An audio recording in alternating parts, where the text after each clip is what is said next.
4 రోజుల సంక్రాంతి పండుగలో మూడో రోజు కనుమ నాడు దేవతలు ఆలయాన్ని విడిచి వన విహారానికి వెళ్లడం అనాదిగా వస్తున్న సంప్రదాయం. కనుమ రోజు ఏపీలోని ఆలయాల నుంచి ప్రభల తీర్థాల్లో పాల్గొంటాయి. సంక్రాంతి సంబరాల కేర్ ఆఫ్ గోదావరి జిల్లాలో ప్రభల తీర్థం అంగరంగ వైభవంగా జరుగుతుంది. తూర్పు గోదావరి జిల్లా కోనసీమలోని అంబాజీపేట మండలం మొసలిపల్లి శివారు జగ్గన్న తోట కొబ్బరి తోటలో మకర సంక్రమణ ఉత్తరాయణ పుణ్యకాలంలో కనుమనాడు ఈ ప్రభల తీర్థం నిర్వహిస్తారు. అత్యంత ప్రాచీనమైన ఈ తీర్థంలో కోనసీమ చుట్టుపక్కలున్న 11 గ్రామాల ప్రభలు పాల్గొంటాయి.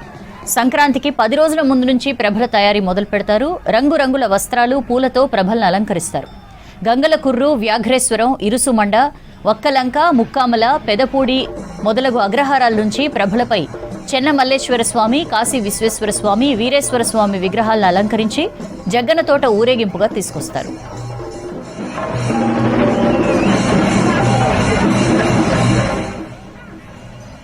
ప్రత్యేకంగా దారిలో ప్రభల్ని ఊరేగింపుగా తీసుకొస్తారు. ప్రభలను ఒక్కసారి పైకెత్తిన తర్వాత కిందికి దింపకూడదు. కౌశిక నది దాటేటప్పుడు ప్రభ ఏమాత్రం తడవకుండా తీసుకొస్తారు. ప్రభల్ని జాగ్రత్తగా కౌశిక నది దాటించి జగ్గన్న తోట తీర్థ ప్రదేశానికి తీసుకొస్తారు. తీర్థం పూర్తయ్యాక వచ్చిన దారినే తిరిగి ప్రభలని వాళ్ళ గ్రామాలకి తీసుకెళ్తారు. ఈ ప్రభల్ని చూడటానికి చుట్టుపక్కల గ్రామాల నుంచి వేలాది మంది భక్తులు వస్తారు.